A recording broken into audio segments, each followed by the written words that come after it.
Bonsoir à tous et bienvenue pour cette émission, donc la Réunion Lilloise. Cette fois-ci, on se passera des 45 premières minutes, là les francopholies étant exigeant aussi qu'on parle d'elle. Donc voilà, c'est pour ça qu'on commence avec ces 45 minutes de retard. La partie de Jessica étant bien sûr supprimée malheureusement. J'espère que vous la retrouverez avec plaisir. Lundi, nous, on va faire cette partie-là. On va voir d'abord nos invités, mais on va pas d'abord parler du Rotary Club de Sainte-Marie qui apporte sa pierre à l'action humanitaire. Cette fois-ci, l'association le fait en musique, en chant et en danse, parce qu'on va parler de l'Inde et surtout parce que c'est dans la Réunion comment il est.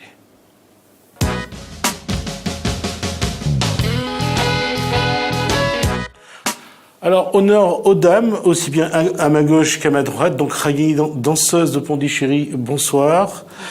Selvi Bala, Eurocity de Pondichéry également, bonsoir. Bonsoir. Et du Rotary Club de Sainte-Marie, Gilbert Laporte, bonsoir. Bonsoir.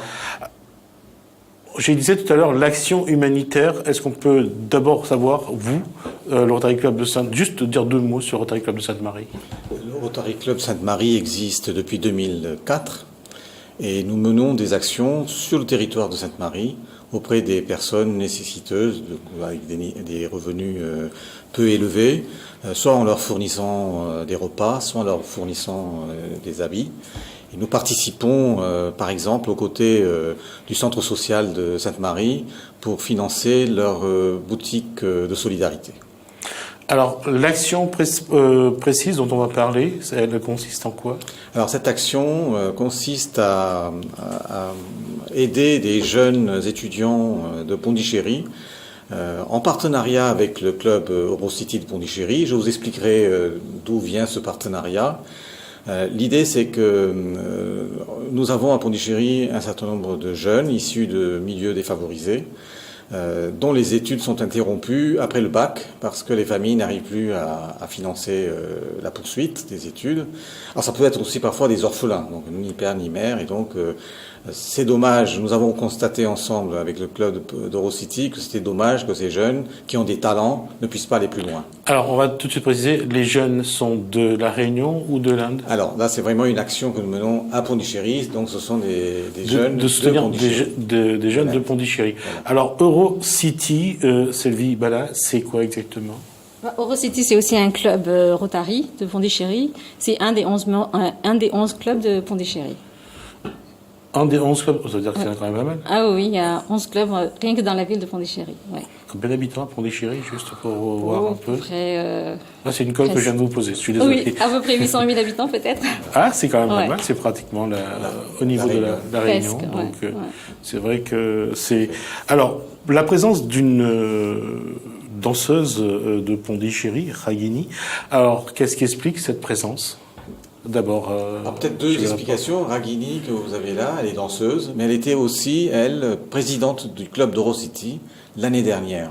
D'accord. Au même titre que moi, j'étais président du club Sainte-Marie l'année dernière. Et quand nous avons mené cette action, toujours nos actions ont besoin de financement. Et nous nous sommes dit, on va faire une action de levée de fonds à La Réunion. Et elle s'est proposée spontanément à venir participer à cette levée de fonds en mettant son talent au service des plus démunis. Donc, du coup, elle a accepté de venir danser au cours de cette soirée. D'accord. Alors, je vais vous laisser, puisque c'est vous qui va jouer l'interprète ce soir. D'abord, se présenter. Anglais, introduce பண்ணுங்க. நான் ராகினி ஸ்ரீனிவாஸ் பாண்டிச்சேரியிலேருந்து வந்திருக்கேன். Je m'appelle Ragini Srinivas, je viens de Pondichéry. நான் இந்த டான்ஸ் ஃபீல்டில் ஒரு 30 வருஷத்துக்கு மேலேயே இருக்கேன் நான் குச்சிப்புடியில். Alors dans la danse classique de Kuchipudi, ça fait 30 ans que je suis dans ce domaine. இந்த கிளாஸஸ் நடத்திட்டு இருக்கேன் வீட்லேயே டேக் கிளாஸஸ் குச்சிப்புடி நாட்டியாலயான்னு சொல்லிட்டு டான்ஸ் கிளாஸ் பேர். Elle a sa propre école de danse qu'elle a à son domicile. Et tu es chemin? 15 years. 15, depuis à peu près 15 ans. Alors, quels sont entre le Barnatiam et toutes les danses qui existent, qu'est-ce qu'elle privilégie? பரதநாட்டியக்கும் இதுக்கும் வித்தியாசம்? நிறைய வித்தியாசம் இருக்குது. பரதநாட்டியம் இஸ் தமிழ்நாடு அண்ட் குச்சிப்புடி வந்து ஆந்திர பிரதேஷில் ஒரு சின்ன கிராமம். ஆந்திர பிரதேஷில் அங்கே உருவாக்கப்பட்டது Kuchipudi. Alors le Bharatanatyam c'est une danse classique indienne effectivement, mais plus du Tamil Nadu. Alors le Kuchipudi c'est une danse classique d'un autre état qui est le Andhra Pradesh. Et d'ailleurs ce mot de Kuchipudi, le nom de la danse, vient d'un petit village de cet état exactement. Andhra Pradesh, c'est-à-dire le Pondichéry. Est-ce que, puisqu'on va en parler dans quelques temps de tout ce qui est dravidien, est-ce que justement dans ce cas-là, précisément, tout ce qui est tradition dravidienne se retrouve dans ces danses?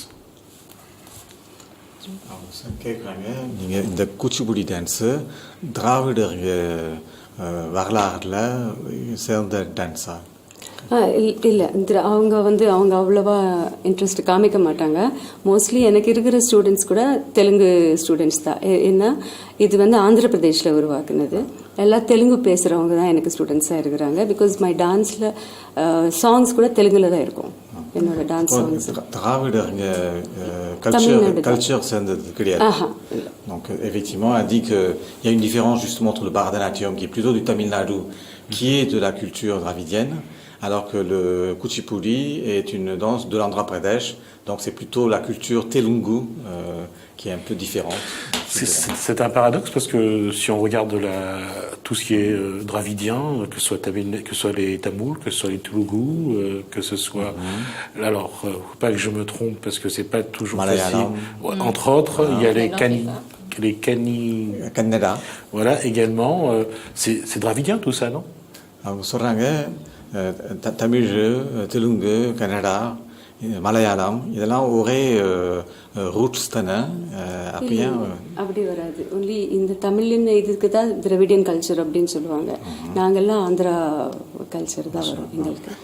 Karnataka is different. Kannada. Elle dit qu'il y a des mélanges qui se sont faits à l'origine, mais que c'est vrai que le Tamil Nadu est vraiment la souche de la culture dravidienne et les autres partagent d'autres souches.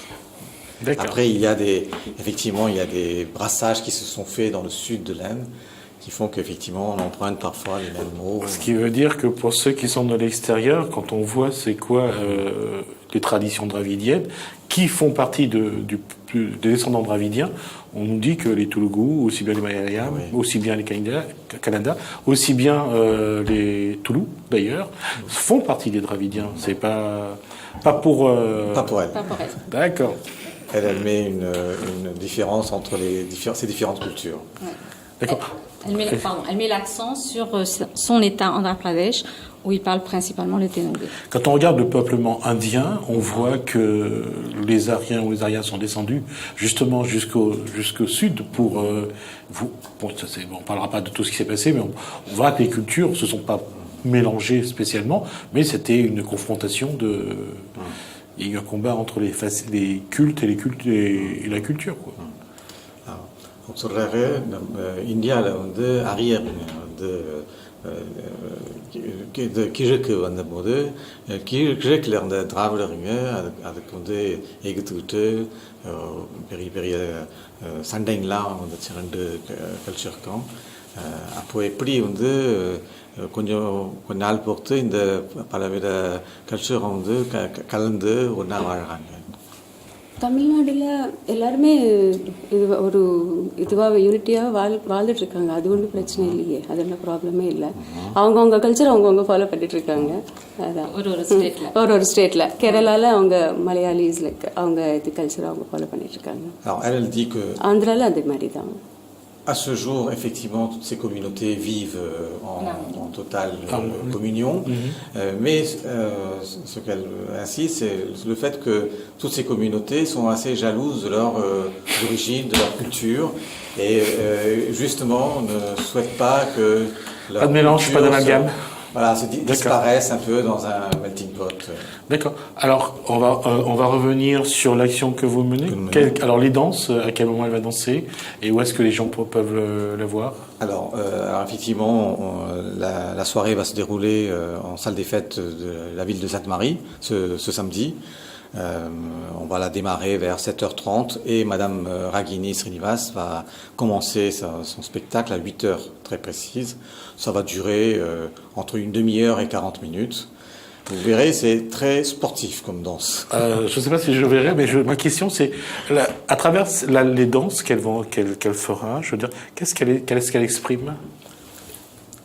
நீங்க உங்களோட டான்ஸ் ப்ரோக்ராம்ல என்னென்ன எக்ஸ்பிரஸ் பண்ணீங்க?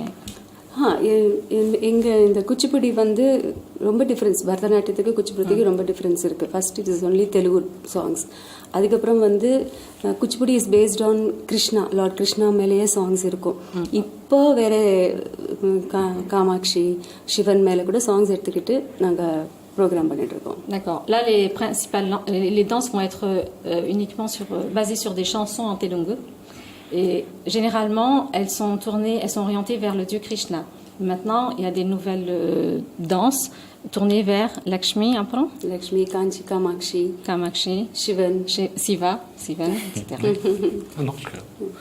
Et c'est pourquoi il y a donc si on revient sur les trois la Trimurti finalement, il y a bien avec Krishna, il y a bien Vishnu, avec il y aura Shiva et pourquoi pas Brahma cette fois-ci? Pourquoi pas, pardon? Brahma. நீங்க இந்த கிருஷ்ணன் சிவன் எல்லாம் சொல்றீங்க, ஏன் பிரம்மன் பத்தி ஒன்றும் டான்ஸ் இல்லையா? பிரம்மன் பத்தி ஒன்றும் இல்லை. Effectivement, il n'y a pas de danse. D'accord. On va faire une pause, on va revenir dans quelques instants. On va parler de quelque chose, on va revenir sur une actualité qui aujourd'hui est sujet à discussion. C'est ce qui s'est passé à l'île Tromelin, qui fait partie de l'histoire de la Réunion. Ça fait partie vraiment de l'histoire puisque ça remonte à quand même à pas mal de temps. Et ces esclaves malgaches oubliés sur l'île aujourd'hui suscitent aussi la curiosité des archéologues du monde entier. Et Max Guérou a été parmi ces archéologues qui est parti sur l'île Tromelin faire des fouilles, voir un petit peu comment ces esclaves oubliés à la suite d'un naufrage ont pu s'en sortir, comment ils ont vécu. Donc je vous propose de revoir ce document dans ce qu'on avait nous proposé dans Soukouye, d'ailleurs toujours dans Soukouye qu'on va vous le proposer, voir un petit peu comment des hommes et des femmes et des enfants qu'on a abandonnés sur une île ont tout fait pour s'en sortir.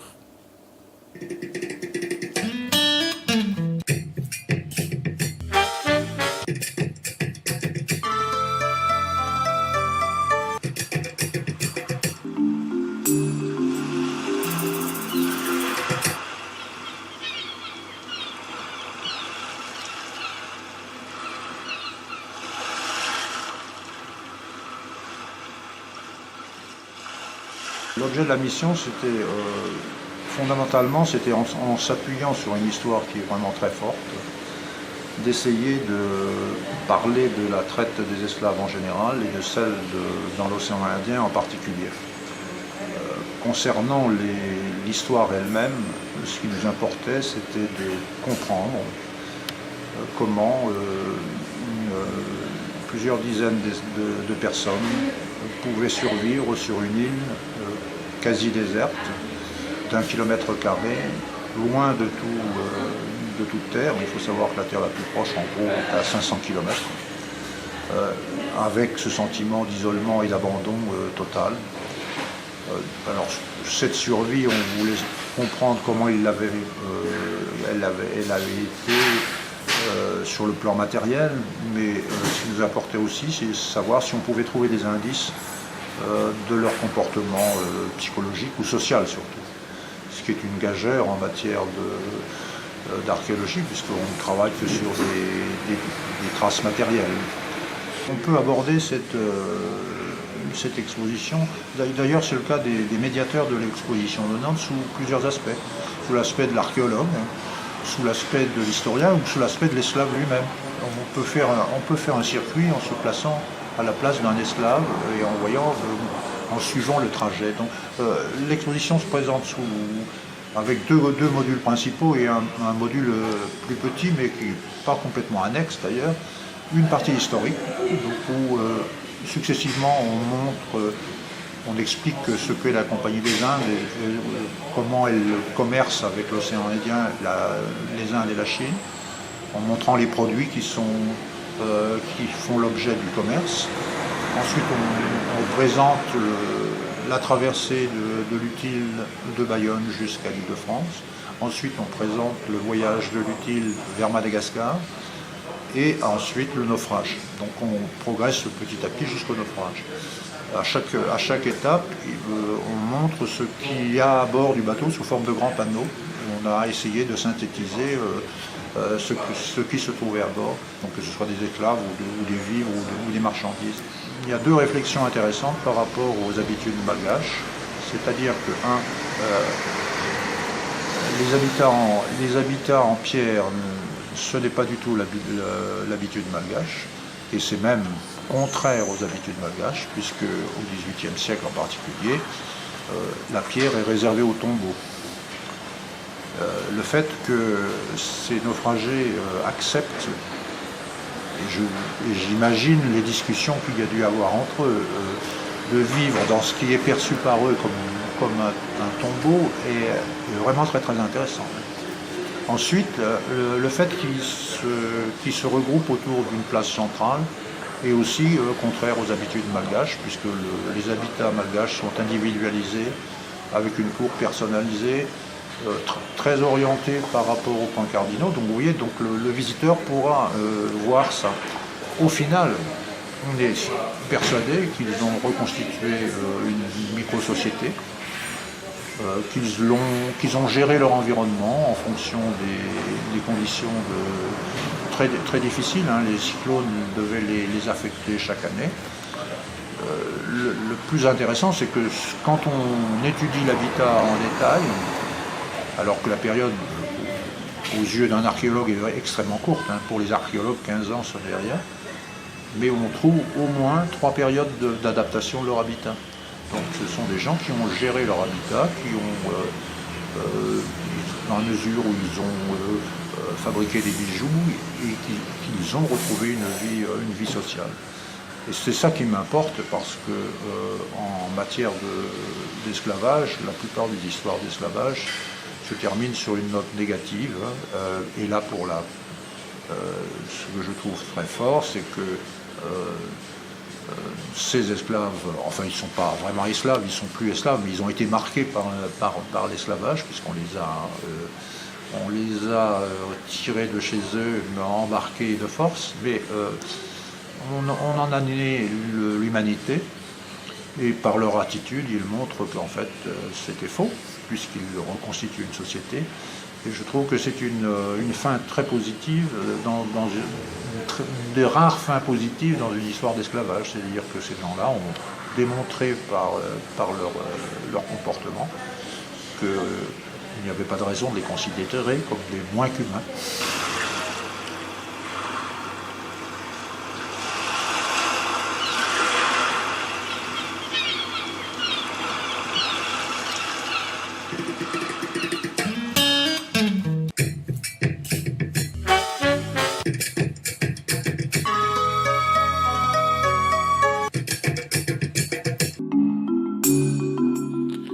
Rappelons que c'est le 10 mai que sera commémorée l'abolition de l'esclavage au niveau national, et que ce sera l'occasion donc de revenir aussi sur la traite négrière, et surtout sur le fameux triangle entre l'Europe, l'Afrique et les Amériques.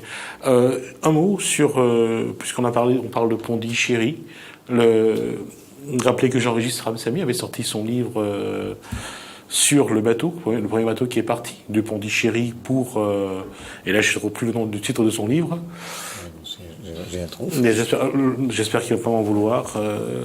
Où il parlait de ça justement, du premier bateau qui est parti de Pondichéry. Aujourd'hui, il reste encore à Pondichéry des vestiges de ce qu'a été ce comptoir des Indes.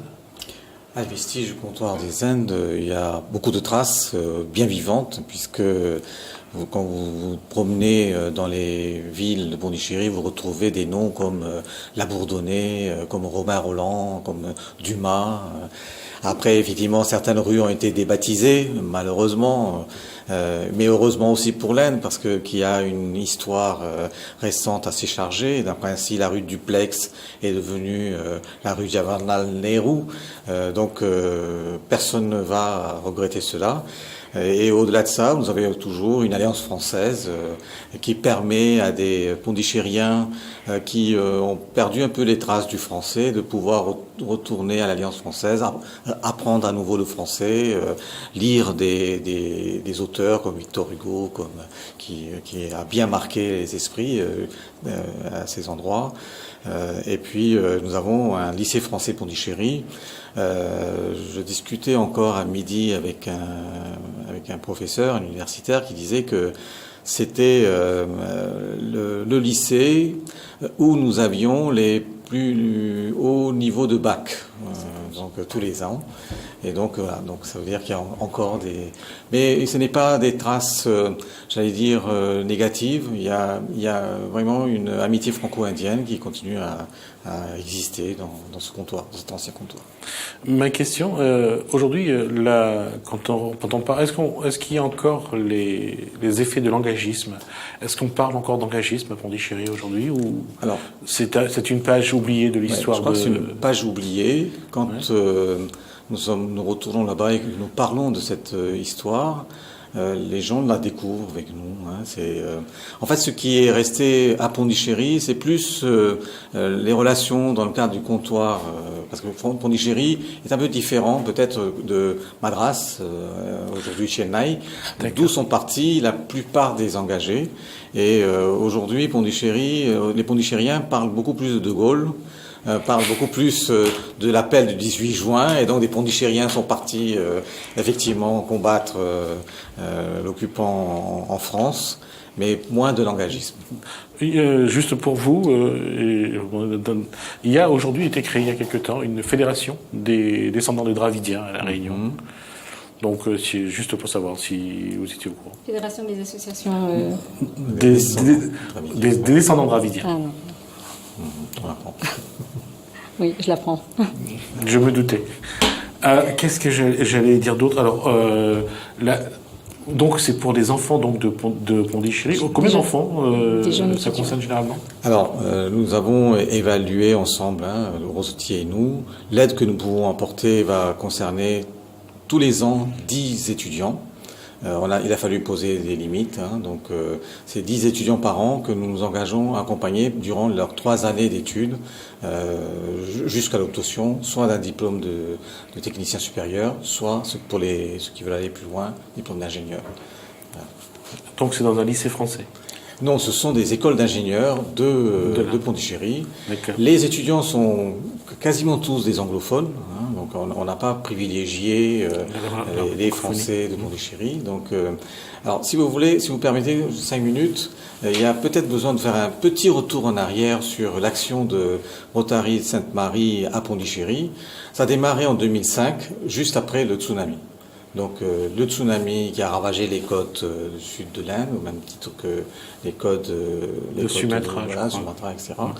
Donc le Rotary Club Sainte-Marie venait d'être créé, et puis un élan de générosité nous a poussé à aller apporter de l'aide pour les sinistrés de Pondichéry. Quand nous sommes arrivés là-bas, nous avons vu beaucoup d'ONG qui venaient avec les sacs de riz, avec la nourriture, etc.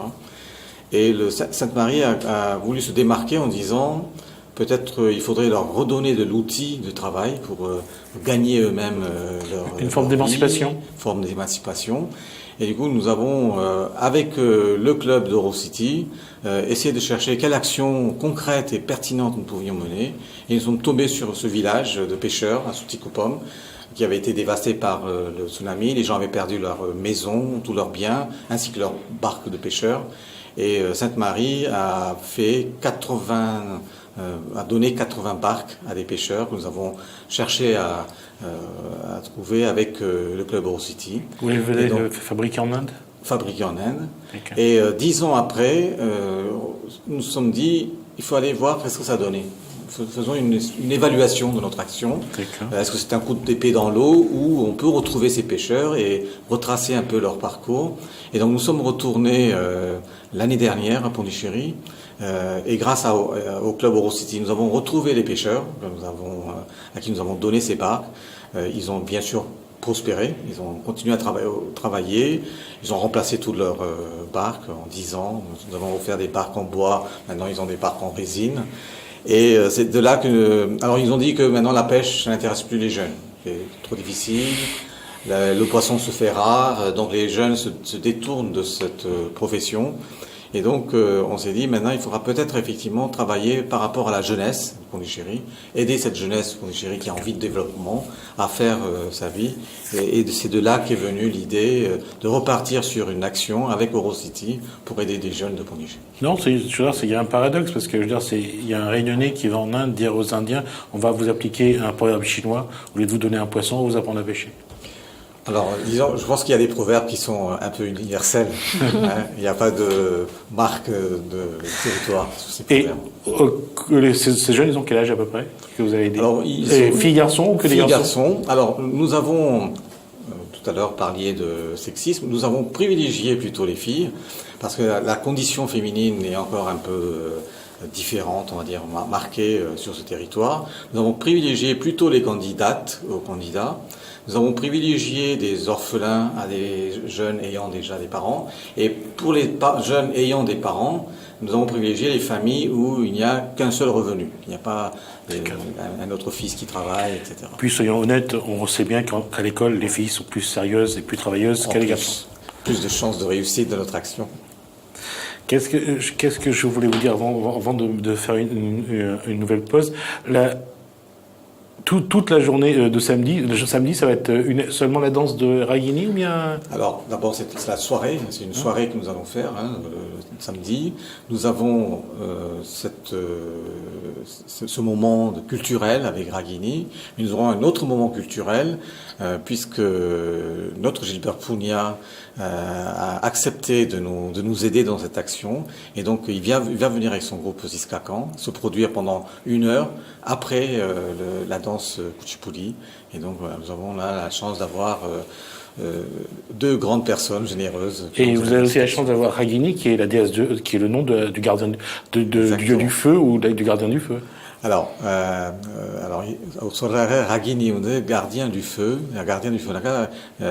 Akini de Kapatra Deivan, Ragini ongle portovarka ina Deivan. Ragini meaning என்ன? ராகினின்னா ராகமு கலதி, யாரு நல்லா பாடுறவங்க அவங்கதான் ராகினி. ஸ்ருதி இருக்கிறவங்க, ஸ்ருதி இருந்தா தானே பாட முடியும். அந்த மாதிரி ராகினின்னா நல்ல ராகமு ராகம் இருந்தாதான்.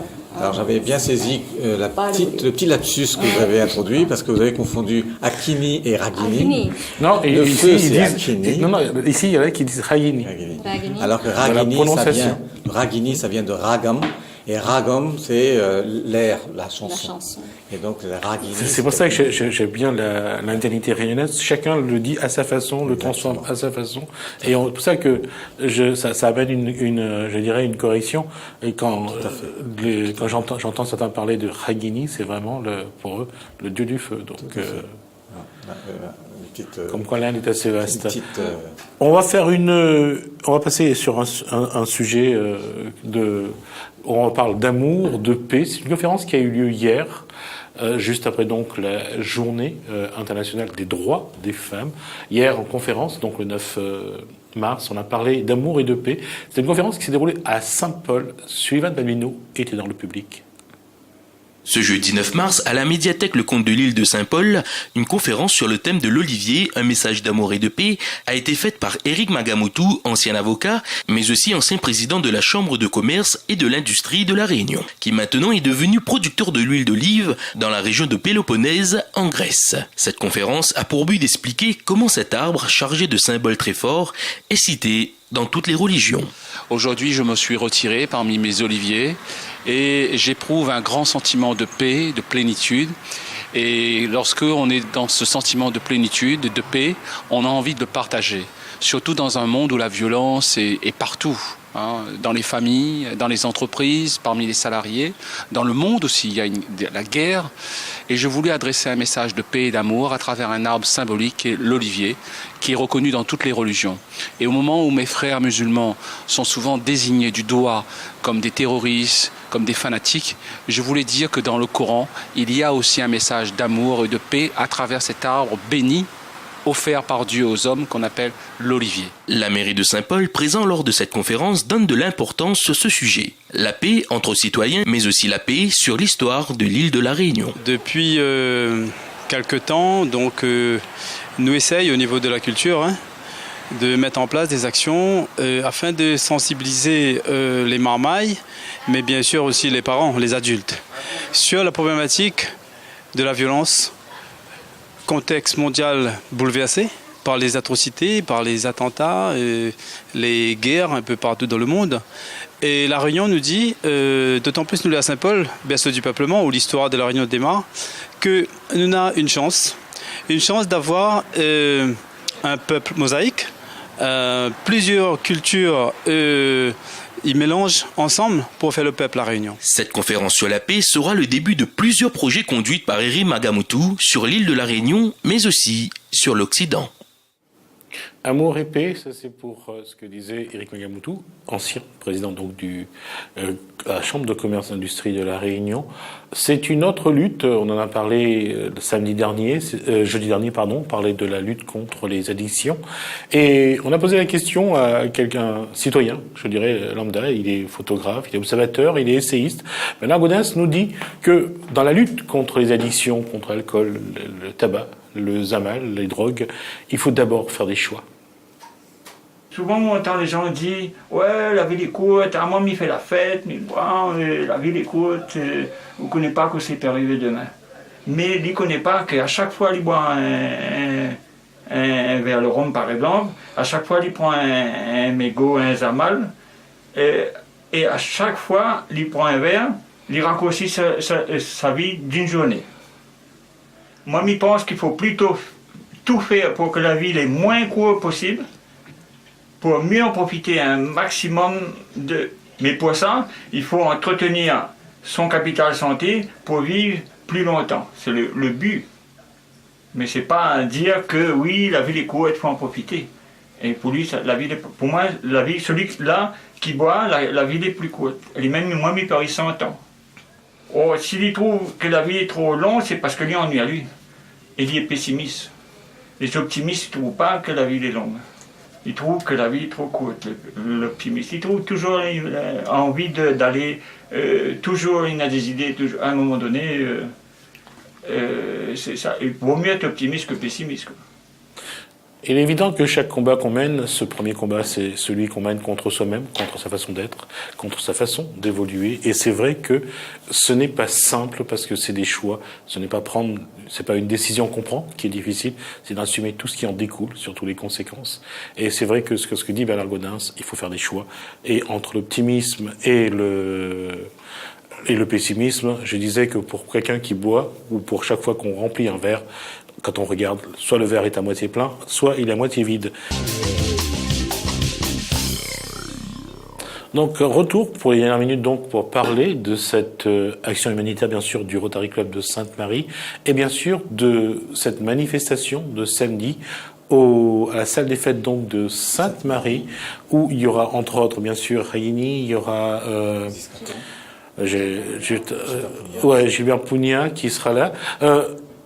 Quand on parle je vais parler de cette, il y aura seulement Gilbert Pugna et Rayini, il y aura d'autres invités ou pas? En fait, nous aurons invité d'honneur le consul de l'Inde donc à La Réunion, donc qui sera à nos côtés. Mais après, en fait, c'est une soirée festive. Donc une fois que le concert Gilbert Pugna sera terminé, on va laisser la place à la fête. Donc nos invités pourront finir la soirée en dansant. Mais voilà, nous avons quand même deux grands artistes. On a mis la vocale sur ces artistes. Alors quel va être, j'allais dire, on en parlait tout à l'heure, quel va être le contenu de sa production, de ce qu'elle va faire?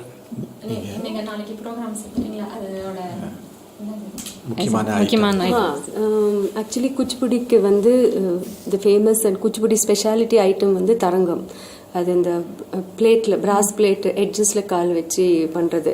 So அது நாளைக்கு நான் செய்ய போறேன். அது important item of Kuchipudi. அது ரொம்ப famous. Ok, il y a une des principales danses qu'elle va donner demain, c'est une danse sur un plateau, sur une assiette en bronze. Donc elle va danser sur ce plateau-là. en équilibre. D'accord. Et il y a une signification particulière à cet exercice? இந்த மாதிரி பிளேட் பிராஸ் பிளேட்டில் ஆடுறது வந்து ஏதாவது ஒரு meaning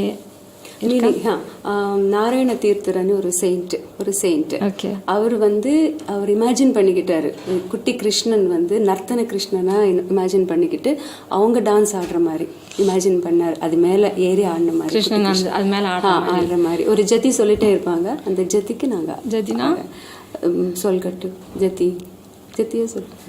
En fait, c'est un saint qui a imaginé Krishna en train de danser sur ce plateau en bronze.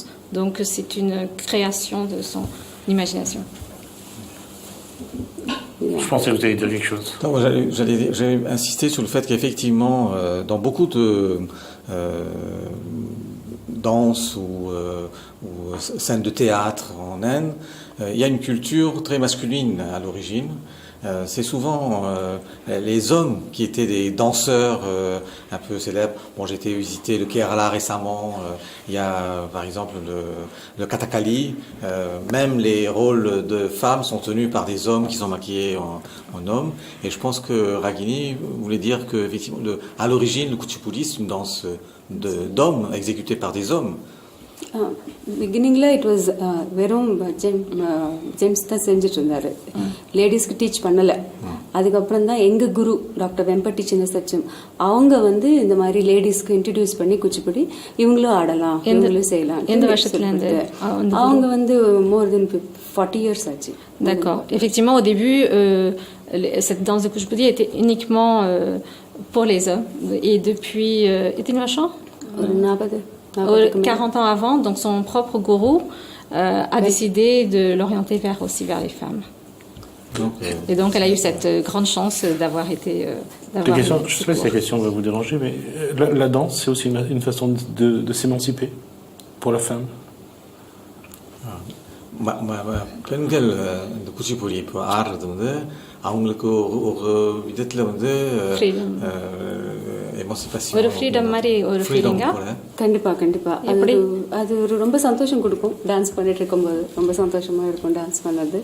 And நம்ம ஒரு inner feelings நல்லா எக்ஸ்பிரஸ் பண்ணலாம். நமக்கு Elle dit que la danse permet à la femme d'exprimer sa joie et d'exprimer d'autres sentiments également que auparavant c'était un peu réfréné, un peu masqué, caché. Mais c'est pas une forme de séduction. அது டான்ஸ் வழியாக பெண்கள் செடக்ஷன் செய்யலையா? இல்ல, இது கிளாசிக்கல்ல இருக்கும். On reste dans la danse classique là. Merci, thank you.